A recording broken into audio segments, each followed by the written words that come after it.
చలికాలంలో తరచుగా వచ్చే దగ్గు జలుబుని తగ్గించే ఔషధానికి కావలసిన మూలికలు: పటిక బెల్లం, వెదురు ఉప్పు, యాలకులు, దాల్చిన చెక్క, పిప్పళ్ళు. కావలసిన మూలికలు చూసాం కదా, ఇక తయారీ విధానం డాక్టర్ గారిని అడిగి తెలుసుకుందాం. డాక్టర్ గారు, మరి తయారీ విధానం ఎలాగో చెప్తారా? అలాగేనమ్మా, చాలా తేలిగ్గా చేసుకోవచ్చు. ఇందులో మనకి ఒక్క వెదురు ఉప్పు తప్ప మిగతావన్నీ మనకి ఇంట్లో ఉండేటువంటి వస్తువులే. ఆ వెదురు ఉప్పు ఒక్కటి కొంచెం బజార్ నుంచి తీసుకురావాల్సి వస్తుంది. మనం ఒక బౌల్ రెడీగా పెట్టుకుందాం కదా, ఇప్పుడు ఏవేవి ఎంతెంత వేసుకోవాలో, ఎందుకు వాడుతున్నామో చెప్పుకుంటూ మనం ఔషధాన్ని తయారు చేద్దాం. ఇందులో మొట్టమొదట మనం తీసుకున్నటువంటిది వెదురు ఉప్పు. ఇది అంటే మనకి వెదురు తెలుసు కదా, వెదురు బ్యాంబూ ట్రీ అంటాము, దాని నుంచి కలెక్ట్ అవుతుంది అనమాట. ఇది కఫాన్ని తగ్గించడానికి, దగ్గును తగ్గించడానికి చాలా చక్కగా ఉపయోగపడేటువంటి ఒక మంచి మూలిక. న్యాచురల్గా దొరికేటువంటిది, ఏమీ ప్రాసెస్ చేయక్కర్లేదు. ఈ వెదురు ఉప్పును తీసుకుని దాన్ని మెత్తటి చూర్ణంలాగా చేసుకోవాలి. ఈ చూర్ణాన్ని అంటే ఇందులో ఈ ఔషధంలో ఇదే ఎక్కువ పరిమాణంలో వేస్తాం, ముఖ్యమైనటువంటి అంశం అన్నమాట. ఇది 80 గ్రాముల పరిమాణంలో వెదురు ఉప్పు చూర్ణాన్ని వేసుకోవాలి. మీరు కరెక్ట్గా కొలత ప్రకారం వేసుకోండి. మేము సుమారుగా మీకు చూపించడం కోసమని కొద్ది కొద్దిగా వేసి చూపిస్తాం. సో వెదురు ఉప్పు చూర్ణాన్ని వేద్దాం అందులో. ఇది మొత్తం వేసేసేయండి. తర్వాత యాలక్కాయలు చక్కగా ఈ దగ్గు జలుబును తగ్గించడానికి చాలా చక్కగా ఉపయోగపడతాయి. మంచి సుగంధం, తీసుకోవడానికి కూడా హ్యాపీగా అనిపిస్తూ ఉంటుంది. యాలక్కాయలను ఒలిచేసి చక్కగా మెత్తటి పొడిలా చేసేసుకోవాలి. యాలకుల చూర్ణాన్ని అంటే ఇందాక మనం ఈ వెదురు ఉప్పుని 80 గ్రాములు తీసుకున్నాం కదా, అందులో సగం అంటే 40 గ్రాముల పరిమాణంలో వేసుకోవాలన్నమాట. సో 40 గ్రాముల యాలక్కాయల చూర్ణం మనం ఇందాక వేసుకున్న చూర్ణానికి సగం వేద్దాం. ఇది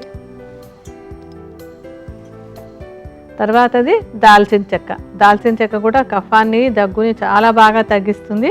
అంటే మొత్తం ఈ ఫ్లెమ్ అది వస్తున్నప్పుడు దాల్చిన చెక్క తీసుకుంటే కనుక అదంతా డ్రై ఎండిపోతుంది అనమాట, కఫం లేకుండా అయిపోతూ ఉంటుంది. సో దాల్చిన చెక్క కూడా అందరికీ వంటింట్లో ఉండేటువంటిదే.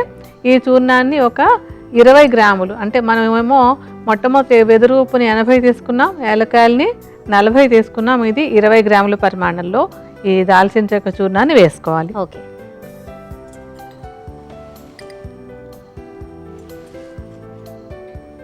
తర్వాత మూలిక ఏంటంటే పిప్పళ్ళు కూడా మనం చాలాసార్లు రకరకాల ఔషధాల్లో వాడుకుంటూనే ఉంటాము.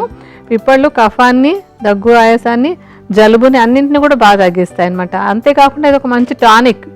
ఎప్పుడు కూడా ఏదైనా ఒక మందు వాడితే దానివల్ల ఎటువంటి హాని జరగకూడదు. అయితే ఆయుర్వేదంలో వాడేటువంటి మూలికల వల్ల సైడ్ బెనిఫిట్స్ అంటాం, ఎక్స్ట్రా ప్రయోజనాలు కూడా కలుగుతూ ఉంటాయి.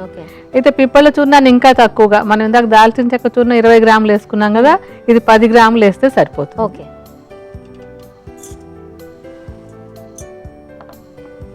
ఇప్పుడు మనకి అన్ని కలిపేస్తే ఎంతంటే ఒక 150 గ్రాములు వస్తుంది. అంటే 80, 40, 20, 10 వేసాం కదా, ఇవన్నీ కలిపేస్తే 150 గ్రాములు అవుతుంది. దీనిలో మనం ఇప్పుడు పటిక బెల్లాన్ని కలుపుకోవాలి. సో పటిక బెల్లాన్ని మెత్తగా పొడి చేసేసి దాన్ని మొత్తం చూర్ణానికి సమానంగా అంటే ఒక 150 గ్రాములు వేసుకోవాలి. పటిక బెల్లం కూడా దగ్గు జలుబుని తగ్గించడానికి చాలా బాగా ఉపయోగపడుతుంది. అలాగే రుచి కూడా ఔషధం తీసుకోవడానికి కూడా తేలికవుతుంది. చిన్నపిల్లలైనా సరే, పెద్దవాళ్ళైనా సరే ఇబ్బంది పడకుండా తీసుకుంది కూడా ఇది అనువుగా ఉంటుందన్నమాట. సో చూర్ణం పరిమాణానికి సమానంగా అంటే 150 గ్రాములు పటిక బెల్లం చూర్ణాన్ని వేద్దాం. ఓకే.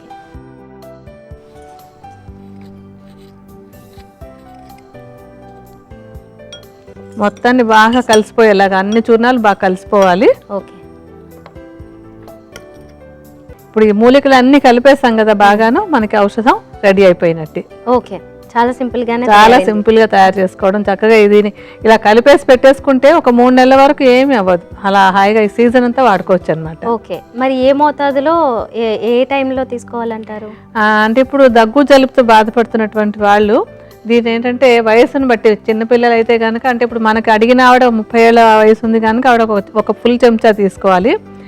కొంచెం చిన్న వయసు పిల్లలు 10-12 ఏళ్ల లోపు పిల్లలు అయినట్టయితే కనుక 1/2 చెంచా పరిమాణంలో 3 పూట్ల ఈ చూర్ణాన్ని అంటే ఒక చేతిలో కానీ పళ్ళెంలో కానీ వేసి నాలుకతోటి అద్దుకుంటూ నాకుతూ తీసుకోవాలన్నమాట. అంటే మింగినట్టు కాకుండా నాలుక నుంచే అబ్జార్బ్ అవ్వాలి. సో నాకుతూ తీసుకోవాలి ఈ ఔషధాన్ని. తీసుకునేటప్పుడు ఒక చిన్న సూచన ఏంటంటే ఫ్యాన్ కింద నించుంటే ఆ పొడి అంతా ఎగిరి ముక్కులోకి వచ్చి ఇబ్బంది పెడుతుంది.